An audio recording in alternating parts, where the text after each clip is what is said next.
महाभारत में शकुनी के मायावी पासों का रहस्य आज भी लोगों के मन में जिज्ञासा जगाता है। क्या सच में शकुनी के पासे उसके पिता की हड्डियों से बने थे? क्या वे तंत्र मंत्र से अभिमंत्रित थे? और सबसे बड़ा सवाल, शकुनी की मृत्यु के बाद उन पासों का क्या हुआ? आज हम इस वीडियो में जानेंगे चौसर के खेल के पीछे छिपा भयानक षड्यंत्र, द्रौपदी चीरहरण का रहस्य, पांडवों का वनवास और कलयुग से जुड़ी चौंकाने वाली कथा। क्या आज भी जुए के खेल में वही अभिशप्त पासों की छाया मौजूद है? पूरी जानकारी के लिए वीडियो को अंत तक जरूर देखें। तो चलिए शुरू करते हैं। महाभारत की कथा में कई ऐसे पात्र हैं जिनके नाम लेते ही एक रहस्यमय आभा मन में उभर आती है।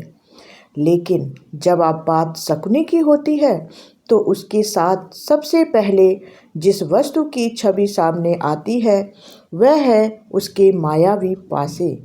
एक साधारण दिखने वाले चौसर के पासे, पर उन्हीं पासों ने हस्तिनापुर की नींव हिला दी, पांडवों को वनवास भेजा, द्रौपदी का अपमान करवाया और अंततः महाभारत जैसे महाविनाशकारी युद्ध की पृष्ठभूमि तैयार की। सवाल यह है कि आखिर उन पासों का अंत क्या हुआ? क्या वे सच में नष्ट हो गए थे या उनकी कहानी कलयुग तक चली आई? कुरु दरबार में खेला गया वह चौसर केवल एक खेल नहीं था, वह नियति का जाल था। शकुनी जब पासे फेंकता था तो लगता था जैसे अंक नहीं बल्कि भविष्य गिर रहा हो। हर बार वही अंक आते जो शकुनी चाहता था। युधिष्ठिर जैसे धर्मराज भी उस छल को समझ ना सके। राजपाट गया, धन गया, भाई दांव पर लगे और अंत में द्रौपदी तक दांव पर चढ़ा दी गई। यह सब किसी सामान्य पासे से संभव नहीं था।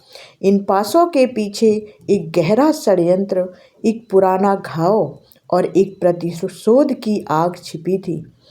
कई लोक कथाओं और प्रचलित मान्यताओं के अनुसार शकुनी के पासे साधारण लकड़ी या पत्थर के नहीं थे। कहा जाता है कि वे उसके पिता की हड्डियों से बनाए गए थे। जब गांधारी का विवाह धृतराष्ट्र से हुआ और शकुनी ने अपनी बहन का भाग्य एक अंधे राजा से बनते देखा, तब उसके भीतर प्रतिशोध की ज्वाला भड़क उठी। कुछ कथाओं में वर्णन मिलता है कि गांधार नरेश और उनके परिवार को कौरवों द्वारा अपमानित किया गया था, यहाँ तक कि कारागार में रखा गया। भूख और पीड़ा से तड़पते परिवार ने अंततः प्राण त्याग दिए। मरते समय शकुनी के पिता ने उसे प्रतिशोध का वचन दिलाया। उन्हीं की अस्थियों से बने पासों से मानो उस प्रतिशोध की आत्मा बस गई हो। यही कारण था कि वे पासे शकुनी की इच्छा के अनुसार चलते थे। कहा जाता है कि वे पासे उसके संकेत, उसकी आँखों की भाषा और उसकी वाणी के अनुसार अंक दिखाते थे। वे केवल जड़ वस्तु नहीं थे, वे शकुनी की योजना का जीवित उपकरण थे।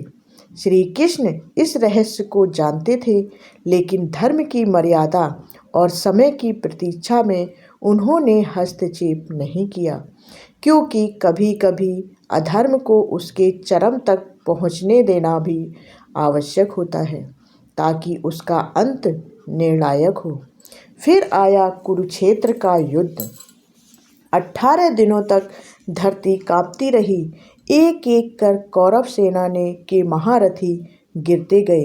अंततः वह दिन भी आया जब सहदेव ने अपनी प्रतिज्ञा को पूरा किया।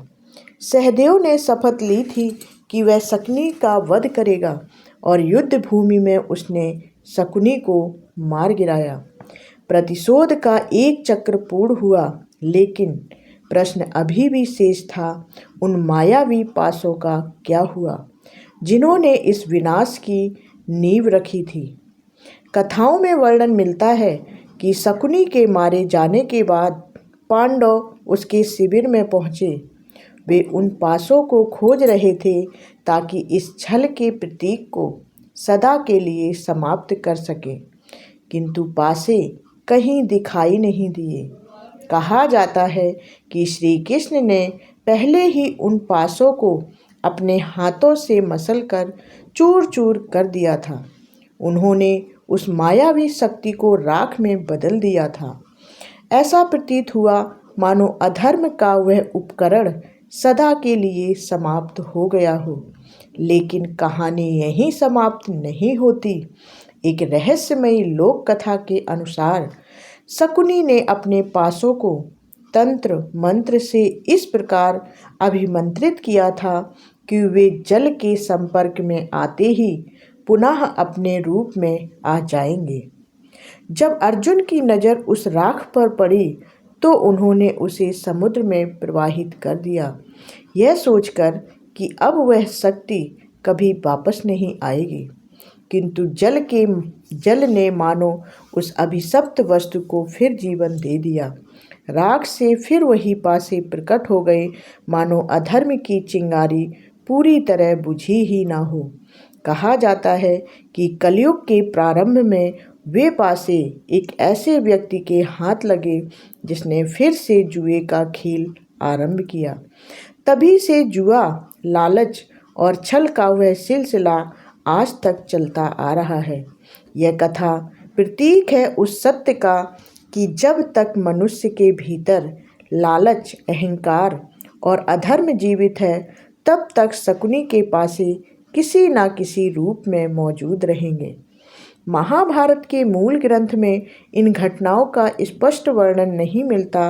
वहाँ शकुनी की मृत्यु का वर्णन है, सहदेव द्वारा उसका वध बताया गया है, लेकिन पासों के अंत का विस्तार से उल्लेख नहीं है।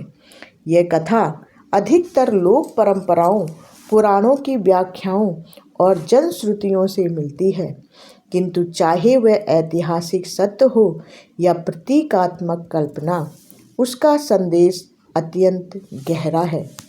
शकुनी के पासे केवल हड्डियों से बने अभिमंत्रित टुकड़े नहीं थे, वे मनुष्य के भीतर छिपे छल का प्रतीक थे। वे बताते हैं कि बुद्धि जब प्रतिशोध से संचालित होती है तो विनाश अवश्यंभावी हो जाता है। शकुनी ने अपने व्यक्तिगत क्रोध को पूरे वंश के विनाश में बदल दिया। उसके पासे उस क्रोध का साधन थे और जब वह स्वयं मारा गया तब भी उसका षड्यंत्र किसी न किसी रूप में जीवित रहा, क्योंकि अधर्म की जड़ केवल वस्तुओं में नहीं, मन में होती है। आज भी जब कोई व्यक्ति लालच में अंधा होकर दांव पे दांव लगाता है, जब परिवार जुए की लत में टूटते हैं, जब छल और कपट के निर्णय लिए जाते हैं, तो मानो शकुनी के वही पासे फिर से फेंके जा रहे हो। यह कथा हमें चेतावनी देती है कि अगर धर्म और विवेक साथ ना हो तो बुद्धि भी विनाश का कारण बन सकती है। तो क्या शकुनी के पासे सचमुच नष्ट हो गए थे या वे आज भी हमारे समाज में किसी अदृश्य रूप में घूम रहे हैं? यह प्रश्न केवल इतिहास का नहीं है, हमारे वर्तमान का भी है। शायद इसी रहस्य में इस कथा का असली आकर्षण छिपा है। महाभारत केवल अतीत की कहानी नहीं, वह हर युग का दर्पण है और शकुनी के पासे हमें याद दिलाते हैं कि एक छोटा सा छल भी पूरे युग को बदल सकता है। तो ऐसी ही महाभारत की रहस्यमयी कहानियों के लिए हमारे चैनल को सब्सक्राइब कर लें, वीडियो को लाइक करें और कमेंट करें, जिससे हमें प्रेरणा मिलेगी वीडियो बनाने की। धन्यवाद।